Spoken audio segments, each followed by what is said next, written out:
दोस्तों हमारा ये ब्रह्मांड बहुत बड़ा है। ये इतना बड़ा है कि जिसकी कल्पना कर पाना भी हम इंसानों के लिए मुश्किल है। और इस इनफाइनाइट यूनिवर्स में ना सिर्फ हमारी धरती बल्कि एंटायर सोलर सिस्टम एक कण से भी छोटा है। दोस्तों ये यूनिवर्स बहुत बड़ा है। इसमें अरबों खरबों तारे हैं, हजारों गैलेक्सीज हैं। हम चाह कर भी इसकी विशालता को शब्दों में बयान नहीं कर सकते। दोस्तों इस अनंत ब्रह्मांड में कहीं पर बहुत रोशनी है तो कहीं पर बेहद अंधेरा, कहीं पर करोड़ों डिग्री सेल्सियस टेम्परेचर रहता है तो कहीं पर एब्सोल्यूट जीरो तक की ठंड, कहीं पर हमारे सूरज से 1000 गुना डेंसिटी वाले तारे हैं तो कहीं पर बर्फ से भी ज्यादा ठंडे ग्रह हैं। यहाँ कुछ जगहों पर जीवन का अस्तित्व है तो कहीं पर समय का भी अस्तित्व नहीं है। दोस्तों ऐसे रहस्यमयी और विशाल ब्रह्मांड के ऐसे रहस्यों का एक्सप्लेनेशन हमारे वैज्ञानिकों के पास नहीं है, क्योंकि इस इनफाइनाइट यूनिवर्स में कुछ भी हो सकता है। जैसे कि फिजिक्स के लॉस को ही ले लीजिए, हमारी धरती से लेकर अंतरिक्ष तक हर जगह काम करते हैं, लेकिन ये शायद आपकी एक गलत फैमिली है, क्योंकि ब्लैक होल्स के अंदर सिंगुलैरिटी एक ऐसी जगह है जहां पर फिजिक्स के लॉज आपके लिए काम करना बंद कर देंगे। दूसरी तरफ एक समय जिससे पहले फिजिक्स के लॉज काम करना बंद कर देंगे, वो समय है 10⁻⁻⁻43 सेकेंड्स। अब आप ये सोच रहे होंगे कि ये कैसा समय है। तो दोस्तों जिस समय यूनिवर्स का जन्म होने वाला था, यानी कि आज से करीब 13.8 अरब साल पहले, उस समय हमारे ये अनंत ब्रह्मांड एक सिंगल पॉइंट में समाया हुआ था। तब एक एक्सप्लोजन हुआ और बिग बैंग से प्रारंभिक यूनिवर्स की शुरुआत हुई। तब से लेकर अब तक 13.8 अरब साल गुजर चुके हैं। तो इस समय के एकदम शुरुआत में यानी 10⁻⁻43 सेकेंड से पहले आपके लिए कोई भी फिजिक्स के लॉस काम नहीं करेंगे। और इसी से हमारे मन में ये सवाल आता रहता है कि आखिर बिग बैंग से पहले क्या था। तो अगर हम बिग बैंग थ्योरी को ध्यान से ऑब्जर्व करें तो इसमें ये साफ साफ कहा गया है कि बिग बैंग से पहले ना तो कोई ब्रह्मांड था और ना ही कोई समय।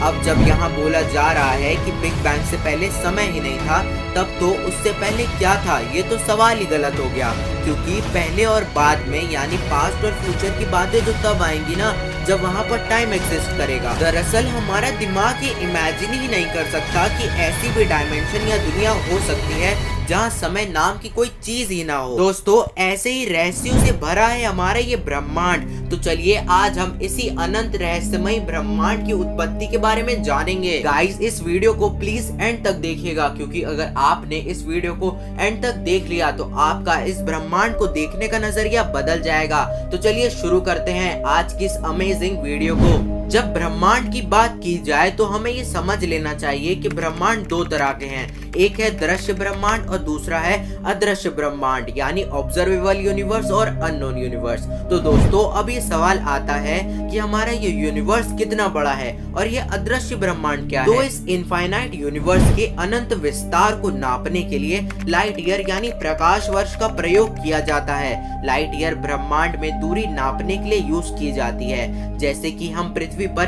किलोमीटर या माइल्स में दूरी नापते हैं और हमारे सोलर सिस्टम में AU यानी एस्ट्रोनॉमिकल यूनिट्स में दूरी नापी जाती है, वैसे ही बड़ी दूरियों के लिए ब्रह्मांड में लाइट ईयर का यूज किया जाता है। एक लाइट ईयर यानी लाइट ने एक साल में कितनी डिस्टेंस ट्रेवल की। लाइट एक सेकंड में करीब करीब 3 लाख किलोमीटर तक ट्रेवल कर लेती है और इस हिसाब से पूरे एक साल में प्रकाश करीब 9.5 थाउजेंड बिलियन किलोमीटर तक ट्रैवल कर लेती है। इस डिस्टेंस को ही एक लाइट ईयर यानी एक प्रकाश वर्ष कहा जाता है। और बिग बैंग से जन्मा हमारा ये observable universe 93 billion light year में फैला हुआ है। दोस्तों अब ये सवाल उठता है कि ब्रह्मांड खुद 13.8 अरब साल पुराना है और ब्रह्मांड में कोई भी सॉलिड ऑब्जेक्ट या फिर जिसके पास मास हो वो कभी भी लाइट की स्पीड से ट्रैवल नहीं कर सकता। तो फिर ये ब्रह्मांड इन 13.5 अरब सालों में 93 बिलियन लाइट ईयर में फैला, तो आखिर फैला कैसे? तो दोस्तों इसमें ऐसा है कि लाइट की स्पीड से ही चलना ये बैरियर खुद यूनिवर्स पर इम्प्लीमेंट नहीं होता है और इसी वजह से आज हमारा ये अनंत ब्रह्मांड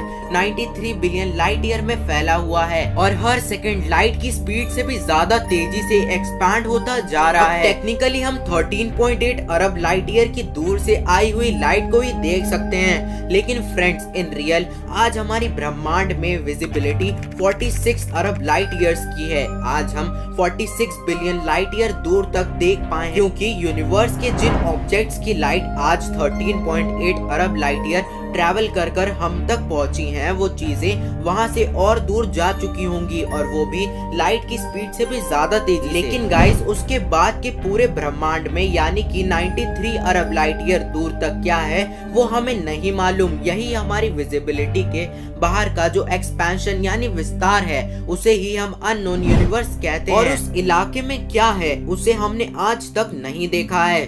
वो विस्तार, वो जगह आज तक हमारे लिए एक रहस्य की तरह है। अब बिग बैंग थ्योरी को सपोर्ट करने वाले वैज्ञानिकों का ये दावा है कि ये दृश्य ब्रह्मांड, अदृश्य ब्रह्मांड और उस पूरे ब्रह्मांड में सब कुछ यानी कि ये प्लैनेट्स, अरबों तारे, asteroids, galaxies, nebulas, dark matter, light, gravity यानी कि यूनिवर्स में मौजूद हर वो एक चीज, यहाँ तक कि समय भी, सब कुछ बिग बैंग एक्सप्लोजन से ही एग्जिस्टेंस में आए हैं। वैज्ञानिकों का ये मानना है कि 93 बिलियन लाइट ईयर में फैला ये ही संपूर्ण ब्रह्मांड है, और इससे पहले ना कुछ था और ना कुछ हो सकता है, क्योंकि उसके बाहर कुछ है ही नहीं। ये ब्रह्मांड खुद ही में फैल रहा है। दोस्तों 93 बिलियन लाइट ईयर में फैला ये संपूर्ण ब्रह्मांड, जिसके जन्म को लेकर सबसे ज्यादा प्रचलित और मान्य थ्योरी को कहते हैं द बिग बैंग थ्योरी। सन 1927 में जॉर्ज लेमेंट्रे नाम के एक बेल्जियम के साइंटिस्ट ने फ्रेडमन लेमेंट्रे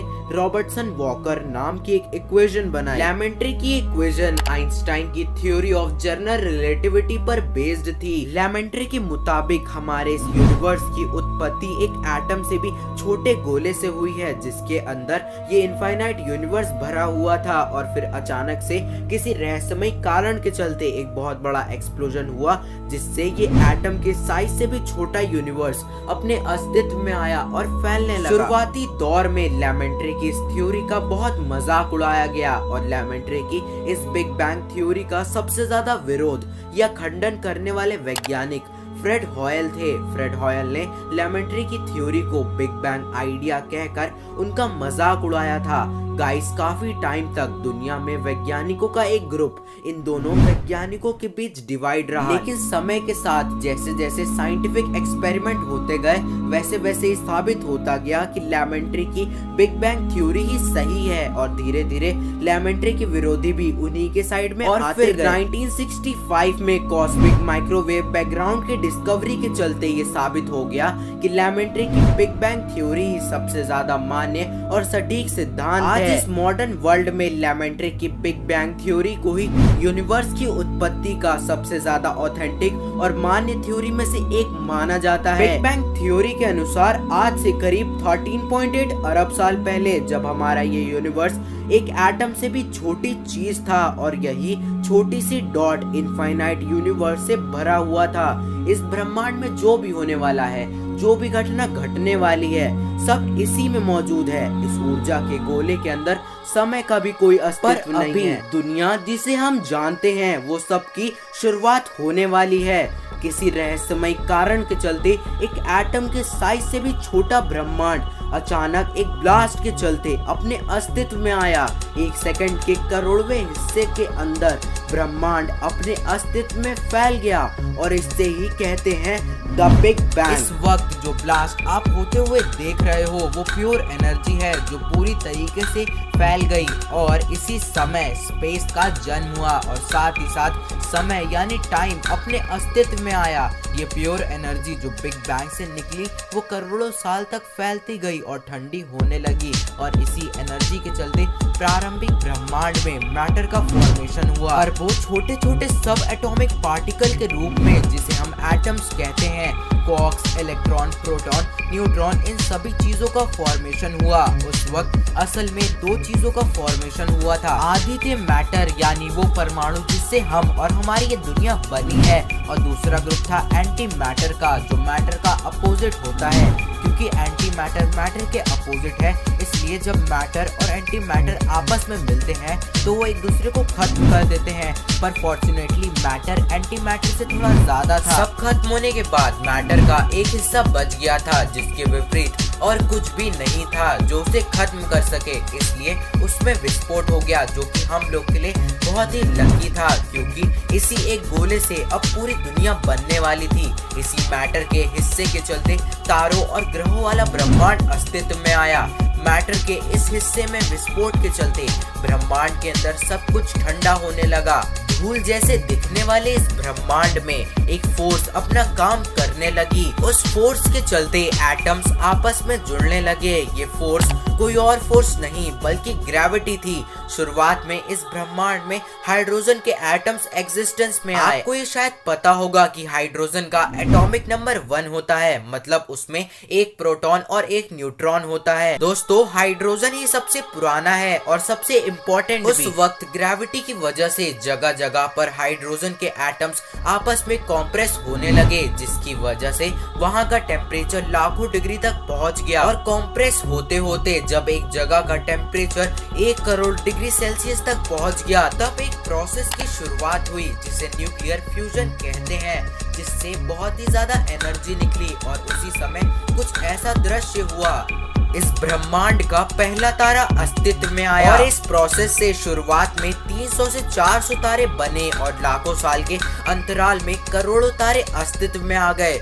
जी हाँ, ये वही तारे हैं जो आप रात के आसमान में देखते हो। ये ब्रह्मांड के शुरुआत में इसी तरह बने और थे। फिर एक ऐसा समय आया जब ग्रेविटी ने सभी तारों को एक दूसरे के पास लाकर इनका ग्रुप बना दिया और अरबों खरबों तारों का ये समूह इस ब्रह्मांड में दिखने लगा और अलग अलग शेप और साइज के ग्रुप्स का फॉर्मेशन हुआ। नजारा कुछ ऐसा था और इसे ही कहते हैं गैलेक्सी। इसी तरह लाखों करोड़ों और अरबों गैलेक्सीज यानी आकाशगंगाओं का जन्म हुआ और इन्हीं गैलेक्सीज के बीच में कहीं एक ऐसी गैलेक्सी बनी जिसका नाम है द मिल्की वे गैलेक्सी, जिसमें हम और आप मौजूद हैं। इसी गैलेक्सी के अंदर अरबों खरबों तारे मौजूद हैं। लेकिन इन सब के सिवाय अभी यूनिवर्स में सिर्फ हाइड्रोजन और हीलियम ही थे और इनके अलावा कोई भी एलिमेंट इस यूनिवर्स में नहीं था। लेकिन फिर जैसे ही हाइड्रोजन और हीलियम से बने तारों का सुपरनोवा एक्सप्लोजन से अंत हुआ, तब कार्बन, नाइट्रोजन और ऑक्सीजन जैसे एलिमेंट्स अस्तित्व में आने लगे। इन एलिमेंट्स के अस्तित्व में आने के कारण यूनिवर्स डस्ट पार्टिकल से भर गया, पर हजारों सालों के अंदर ग्रेविटी ने अपनी पावर दिखाई। जो डस्ट पार्टिकल यूनिवर्स में मौजूद थे वो ग्रेविटी के कारण आपस में जुड़ने लगे, जिसकी वजह से यूनिवर्स में प्लैनेट्स और एस्टेरॉइड्स का निर्माण हुआ। और इन्हीं ग्रहों के बनने के दौरान एक रॉकी प्लैनेट भी बनने लगा, यानी ऐसा ग्रह जिसके सरफेस सॉलिड था और किसे पता था कि इसका नाम होने वाला है अर्थ यानी धरती, जिसमें आप और मेरा जन्म होने वाला है। सॉलिड टुकड़े आपस में मिलकर प्लैनेट तो बन गए, लेकिन जो बचे कुछ प्योर हाइड्रोजन के एटम्स थे वो भी आपस में मिलने लगे। और जैसा कि मैंने आपको तारे के निर्माण के बारे में बताया था, बिल्कुल वैसी ही घटना यहाँ भी हुई। हाइड्रोजन के एटम से छोटा सा तारा बनने लगा। सारे हाइड्रोजन के एटम्स आपस में करीब आने लगे और इतना टेम्परेचर बढ़ गया कि न्यूक्लियर फ्यूजन की प्रक्रिया शुरू हो गई। एक नया तारा बना जिसका नाम है सूरज। जब ये सूरज बना तब इसने एक बहुत तेज सोलर विंड को इरप्ट किया, जिसके चलते बाकी सारे धूल के कण सोलर सिस्टम के बाहर चले गए और सोलर सिस्टम में वही 8 ग्रह और बाकी उपग्रह बच गए जो कि साइज में बड़े भी थे। और सोलर सिस्टम वैसा दिखने लगा था जैसा कि वो आज दिखता है। सोलर सिस्टम के बाहरी तरफ गैस के प्लैनेट्स बन चुके थे, जैसे जुपिटर, सैटर्न, यूरेनस और नेपट्यून। और सोलर सिस्टम के अंदर की तरफ रॉकी प्लैनेट्स का जन्म भी हो चुका था, जैसे मरक्यूरी, वीनस, मार्स और आखिर में हमारी प्यारी सी धरती। और ये ही वो धरती है जिसके इतनी बड़ी सतह से एक जगह पर बैठकर आप इस वीडियो को देख रहे हो। आपके जन्म से पहले इस ब्रह्मांड में इतना कुछ घट चुका है। बिग बैंग से जन्मा वो मैटर और उस मैटर से जन्मा ये तारा और इस तारे के बाद ग्रहों की उत्पत्ति हुई और इसी के चलते आपका जन्म हुआ। और यही थी आपकी और आपके पहले की कहानी।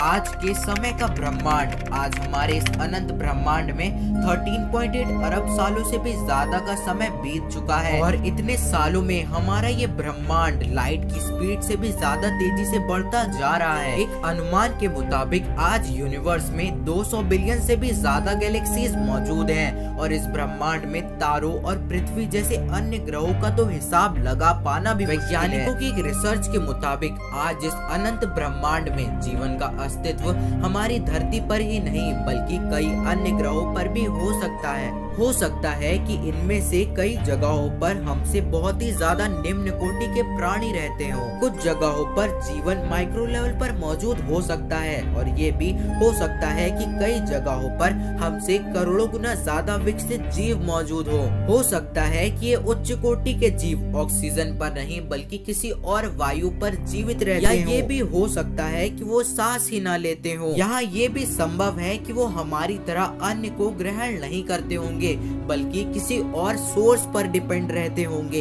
इस इनफाइनाइट यूनिवर्स में किसी भी जगह पर किसी भी फॉर्म में जीवन का अस्तित्व हो सकता है, लेकिन ये बात पक्के तौर पर तय है कि हम ब्रह्मांड में अकेले नहीं हैं। ब्रह्मांड की उत्पत्ति से लेकर आज तक कई जगहों पर जीवन पनपा होगा, लेकिन कुदरती आपदा या फिर आपसी संघर्ष के चलते वो जीवन नष्ट हो गया होगा और भविष्य में भी कई और जगहों पर जीवन की शुरुआत होगी और उनका भी अंत हो जाएगा। इस ब्रह्मांड में कोई भी चीज स्थिर नहीं है और वैसे ही कोई भी वस्तु निरंतर भी नहीं है।